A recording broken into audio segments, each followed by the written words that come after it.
Hi, this is Emily Miller from the REBELLE Rally. I'm at the Northwest Overland Rally talking to Waypoint Overland TV. So, you have a tent and a rig, and you love overlanding. You have plans to do it big, on the trails and some super glamping? Want ideas, tips, news, and reviews? A podcast that's first rate and here just for you? You don't have to think about it. Join us and be about it. Something interesting? We want to hear about it. Come on, let's talk about it. Welcome to Waypoint Overland's Random Waypoints podcast.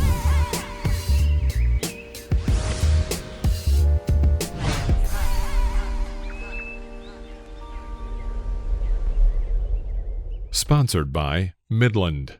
Communication for every adventure. The industry leader in radio communication technology and innovation for over 50 years. Sponsored by My Medic. Sponsored by Tembo Tusk. Sponsored by Trail Rated Coffee Company. Always remember, the opinion you follow should be your own. Just consider the things stated here to be a second opinion from a complete stranger online. I own a sports marketing company, and I also am the founder and the rally director for the REBELLE Rally, which is the longest competitive off-road rally in the United States. The REBELLE Rally is something that I really wanted to do specifically for women, and I wanted a world-class event.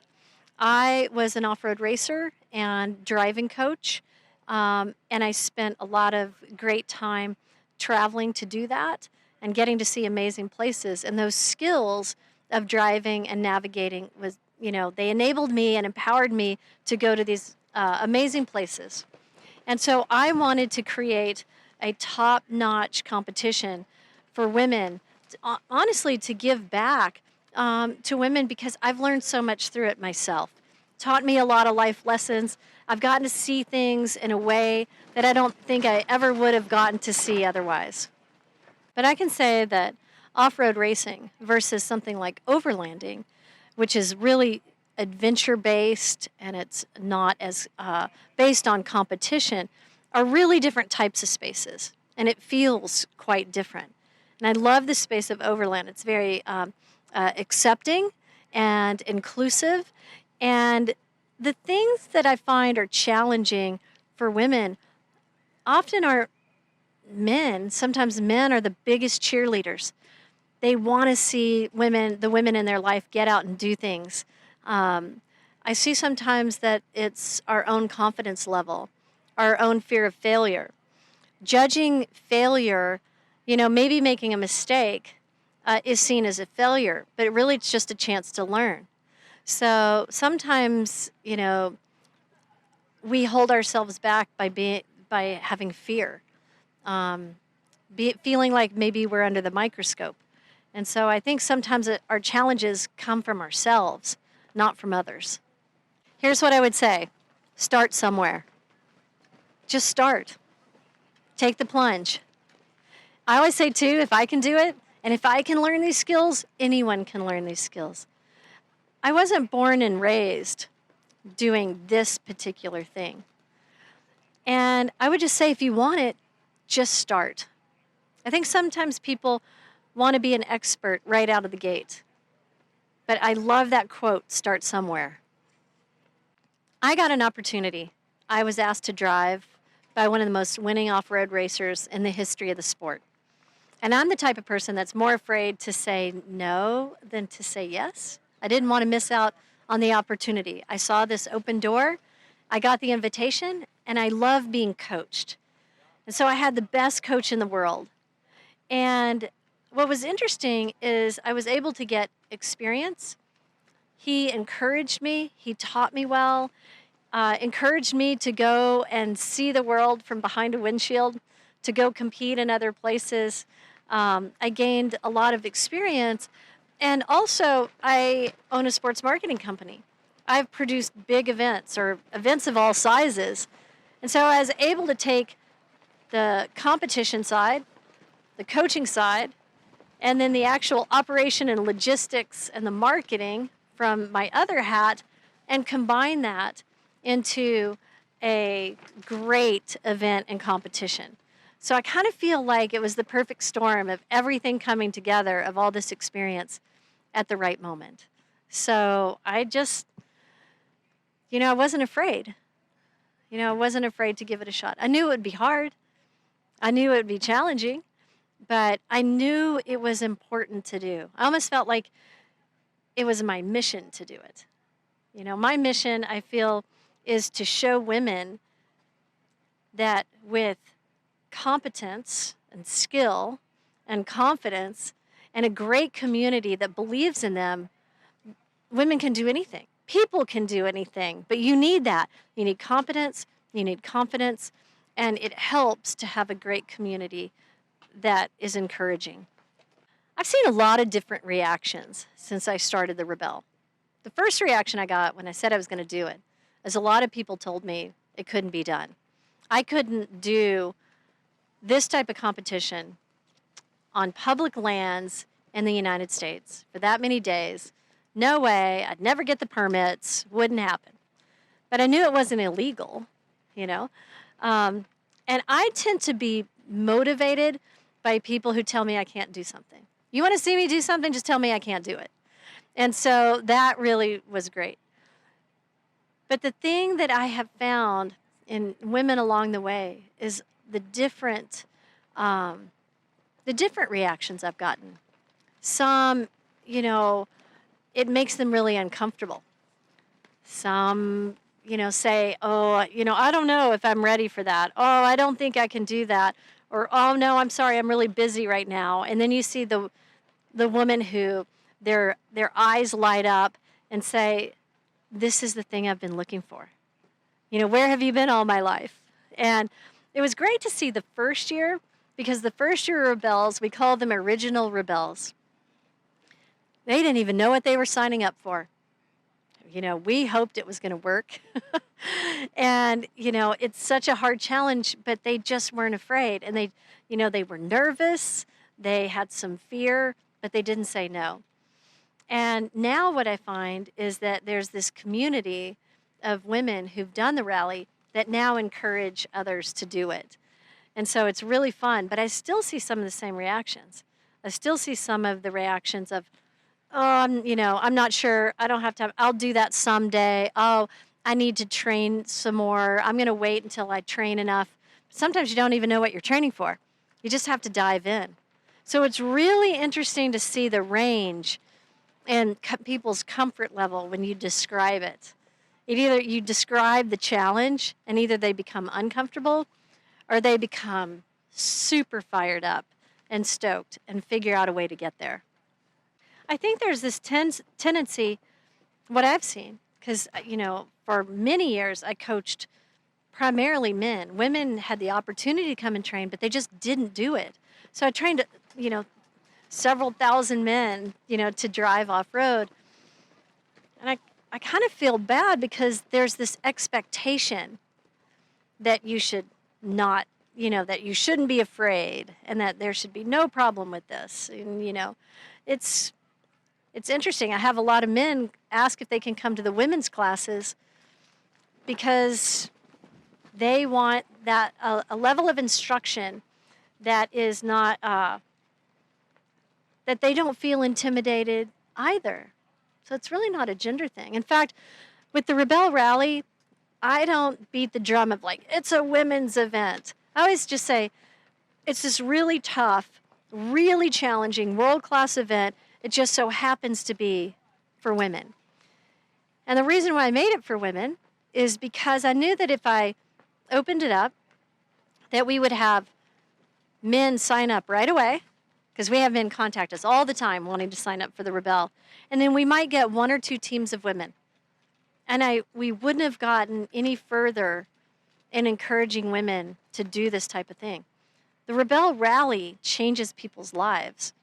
The experience and what you go through, being disconnected from technology, your cell phone, you can't just go post a cool selfie.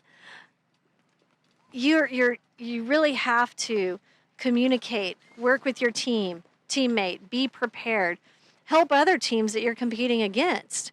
You get to hold up a mirror to yourself of your strengths and your weaknesses. And you very clearly have to look at your weaknesses because it's so many days. And it's designed to not have a perfect score. You will make mistakes. And I felt like this is so important for women to do, for how it will impact, first of all, their skill just driving and navigating, but also metaphorically driving and navigating their life, the relationships, career, that I wanted to make sure that they didn't have a reason to say no. It's one thing I wanted to mention. It's very interesting. I've had women who say, "Oh, I normally don't do women's events. I don't have a problem, like signing up for any event." But I say, okay, well, would you have done the Rebelle Rally if it was, just open? And they said, no. These are automotive journalists and people in the industry. And I say, why not? They go, I don't know.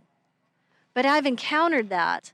You see it in racing. People say, oh, a lot more women are in racing now. Oh, maybe 2 or 3 in a big field, when we're half the driving population. So the question is, why are they saying no? So I wanted to create something that will impact them, empower them, that they're not going to say no to. I went to an off-road race maybe like 4 years ago, and in front of the Step and Repeat banner in the VIP tent, I could have my picture taken with the body painted model. She had on bottoms, but I didn't want to do that. But here is what I will say. I have seen a real change, and I have seen the industries change and evolve, and it's just expected that a woman is here and participating and trying things out. It's definitely a different feel. Things are getting better. In the Rebelle, we're in every type of terrain. We're in, we drive stock manufactured vehicles through 65 miles of sand dunes. Technical, tough sand dunes. High elevation, low elevation, rocky, sandy, fun, normal graded roads, technical trails, a bit of everything. And also, they have to manage their own vehicle. They don't have a team of people, they don't get out of the car and then some mechanic just takes their car and, does a race prep. These women are managing their whole team for, 10 days. And then also all their preparation. And Rebelles are getting really good at the game. They're getting very good at the game. I was once asked early on, hey, why don't you just make this like 3 days so we can have journalists come, and it works better with people's schedules. It's like, we're not here to work with people's schedules. We're here to make a tough, world-class endurance challenge. And I always say anybody can do anything for 3 days. You can't. You can see that light at the end of the tunnel. Okay, I can get there. But doing it for 10 days, that's different. And it's not painted pink. You don't see pink. Nothing against pink. But we really tried to make it a challenge that would appeal to men and women. That was very important. It's very interesting. 60% of our audience, online, social media, everything, are men. And it's been really fun to see the men that excited about it. And they can't wait to tell the person in their life, to come and compete in it. And so I often am, I'm not surprised anymore, but often I see the men so excited about it, and then women discouraging other women from doing it. Do you think that's the way you should use your time? Do you think that's the way you should spend your money? And often I find that the men are saying, yeah, spend your money that way, spend your time that way, because they know, they're kind of saying, hey, I want to see you do this because I know you can do it. Yeah. So I think people often think it's going to be the men who discourage and the women who encourage. And sometimes I see the opposite. Yeah, the social aspect is great because you make lifelong friends. You've also gone through really hard days. You've gone through the fun times. Sometimes, you know how when you go through something really tough, it's more memorable, and you remember who was there with you. And also, you remember who helped you, or you helped them, and those bonds are strong. I love that part about it. We have Rebelles in 242 cities. Isn't that great? So now we have women who get together. They have this thing called Plot Club. They'll meet online. They'll get together and, lay out checkpoints and go drive together, go camp together, go on vacation together. These are lifelong friendships forged. And it's really a welcoming community. But that's by design, kind of like the way the Northwest Overland Rally is. Ray really wants this, and Marianne want this to be something that is about community and that's welcoming. And their staff make you feel that way too. We have over 100 staff on the Rebelle, very few volunteers, because it's tough to be on the staff. We've got long days, long nights, but we also work to create, we don't pit teams against each other. We encourage the teams. And so it's really a positive community. I would say that. It's a very positive community. But if you're interested in the Rebelle Rally, there is probably a Rebelle in a town near you. We have Rebelle U, which is training component, which is not about training you to win the Rebelle Rally. It's about training driving, navigation, adventure skills, and also teamwork and leadership skills, which is very important. I always tell people, go to REI and take a map and compass class. That's a great place to start. Look around, take an orienteering class. Look around for off-road drive training. We're not talking about high-speed rally. We're talking about getting good, solid driving skills. You can always do that. There are always places that you can find. But go to the website. Go to rebellerally.com. And we have trainers that we know do a great job training that are, I would say, Rebelle U approved in different parts of the country.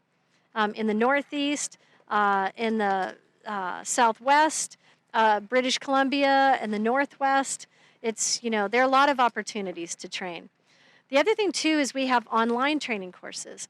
And we did that during COVID. The second COVID hit and people were stuck at home, we took a lot of our curriculum and we put it into bite-sized classes and also exercises that people can even do with their kids, because we knew a lot of people were at home with their kids. And all great skills. Learning about maps, learning about navigating, learning about communication and driving. So you can go right on our website. But if you want to get involved in the Rebelle Rally, go to the website, read everything. It's about self-sufficiency. And so a lot of times people now just don't read or they don't do the research. But it's all there right at your fingertips. So I'd encourage people to get on and do the research, take the classes. And then if you don't know where to go, pick up the phone and call us. That is what we love. We love when people want to get involved in this, we love pointing them in the right direction. You're ready to do the Rebelle Rally? Identify a vehicle. If you don't already own one, you can rent them. You can go to the website and rent a Rebelle Rally well-prepared Jeep Rubicon through Barlow's, fully equipped, ready to go. Find a teammate. Often it doesn't even have to be like a friend. Sometimes it's even better, maybe if it's not a friend. We have opportunities that you can find a teammate. We have a database, so it's not all on social media, where you can fill out a questionnaire or a form, and then you can go online and you can see others, like what are your goals, where are you from, what role do you want to do, driver, navigator, both, etc. So there's some different ways to connect to find a teammate. And then from there, register.